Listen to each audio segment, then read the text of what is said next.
le vice-recteur de l'Université catholique de Lyon, mesdames et messieurs,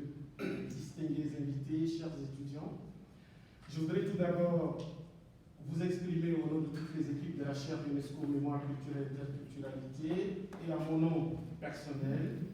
nos sincères remerciements de votre présence nombreuse à cette conférence portant sur le thème « La géopolitique chantée, hymnes nationaux, mémoire des peuples et espoir de paix ».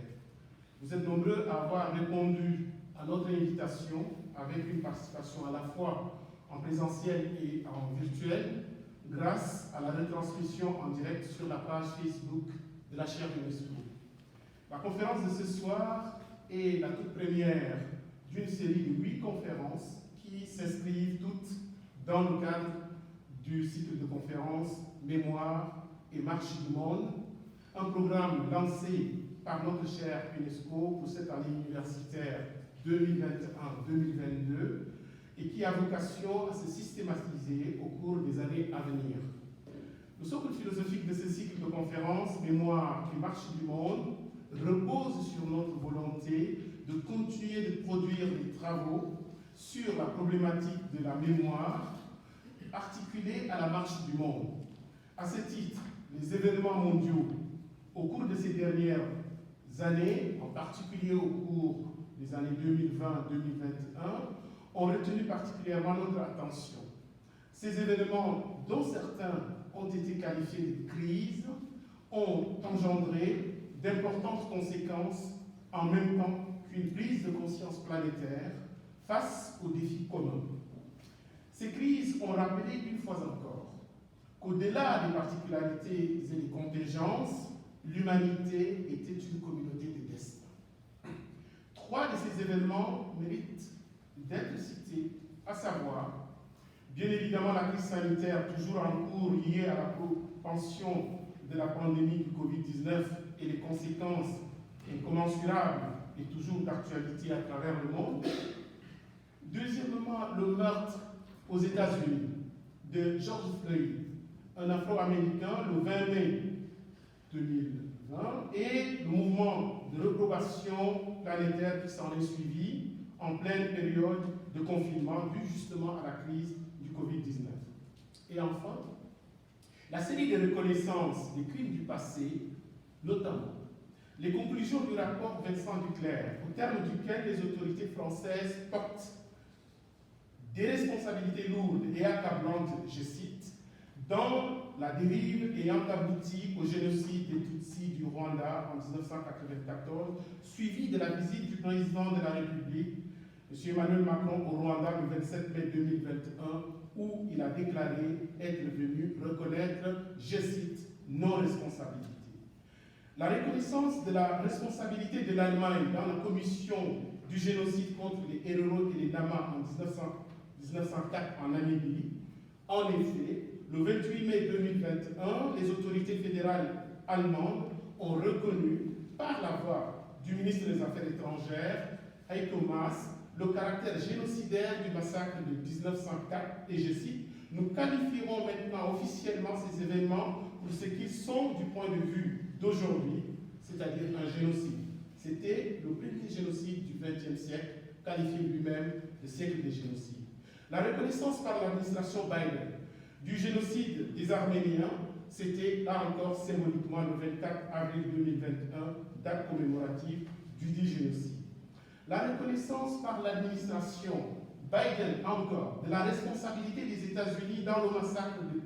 de Tulsa en 1921. Le président Joe Biden,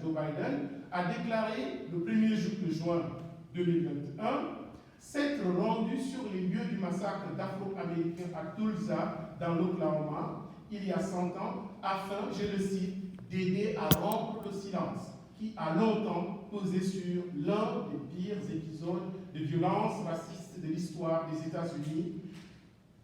des États-Unis d'Amérique. Enfin, la destitution par le Parlement monténégrin du ministre de la Justice, M. Vladimir Leposavic, pour négationnisme du génocide commis en 1995 contre les musulmans de Srebrenica. De tout ce qui précède il est sans doute judicieux d'engager une réflexion sur un certain nombre de sujets qui semblent revêtir une certaine importance en rapport avec la problématique de la gouvernance de notre monde en commun, notamment les questions liées à la mémoire des crimes du passé, qui sont au cœur de l'actualité contemporaine, la marche du monde dans un contexte de mondialisation sans cesse accélérée, les aspirations profondes des peuples et des nations ainsi que les stratégies à mettre en œuvre pour prémunir l'humanité contre les nouveaux fléaux, tout en continuant de relever d'ores et déjà les défis communs qui sont non seulement nombreux, mais également de taille. Ce cycle de conférences, qui commence avec la conférence de ce soir, se propose d'engager des réflexions de fond autour des principaux axes évoqués. Il est à préciser que, sans prétention à l'exhaustivité, ce cycle de conférences ambitionne néanmoins de dégager des pistes de réflexion et d'action concrètes pour relever certains de ces nombreux défis auxquels les sociétés, mais aussi la communauté internationale dans son ensemble, doivent savoir faire face. Il est évident que cela requiert non seulement la plus grande intelligence collective, mais également un esprit de solidarité internationale. Ce cycle de conférences, avons-nous dit, a vocation à se renouveler au cours des prochaines années, en tenant compte bien sûr de la marche du monde, et abordera pour cette année universitaire, entre autres questions, celles que nous traitons ce soir, à savoir la géopolitique chantée, hymnes nationaux, mémoire des peuples et espoir de paix. Le 10 février prochain, il s'agira de commémorer la libération de Nelson Mandela intervenue il y a le 11 février 1990. Et à cette occasion, il s'agira de mettre l'accent sur le rôle des Juifs sud-africains dans la lutte contre le système d'apartheid. Il nous sera donné également de traiter de la question du rôle politique de la femme dans les sociétés traditionnelles. Ça sera à l'occasion de la Journée internationale des droits de la femme, le 8 mars prochain. Nous aurons à célébrer l'édition 2022 de la Journée internationale de la francophonie au travers un thème qui est d'actualité, à savoir la question de la démocratie dans l'espace francophone. L'actualité de ces dernières semaines, de ces derniers mois, n'est pas forcément rassurante de ce point de vue, mais aussi nous aurons à traiter des questions ayant trait à un espace culturel, une communauté politique qui est aujourd'hui au cœur, sinon l'un des épicentres de la géopolitique mondiale, à savoir le monde arabe.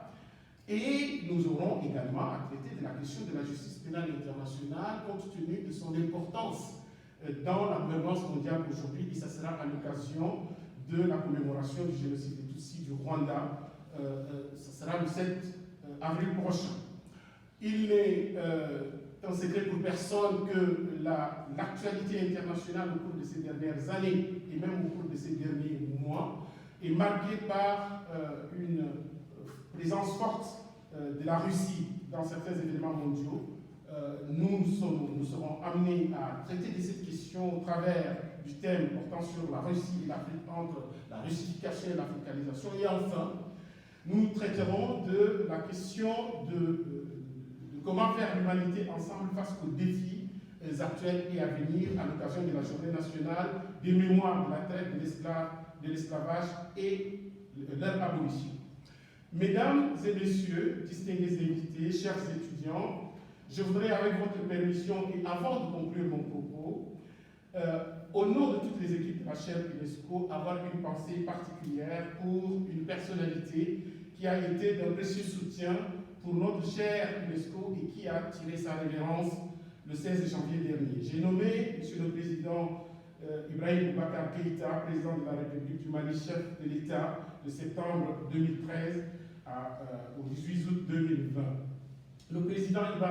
Ibrahim Boubacar Keïta fut, entre autres, le haut patron de notre colloque international sur le thème des défis du devoir de mémoire, la problématique de la justice, de la paix et de la réconciliation dans les sociétés post-conflictuelles, tenu ici même au sein de notre université les 6, 7 et 8 février 2020,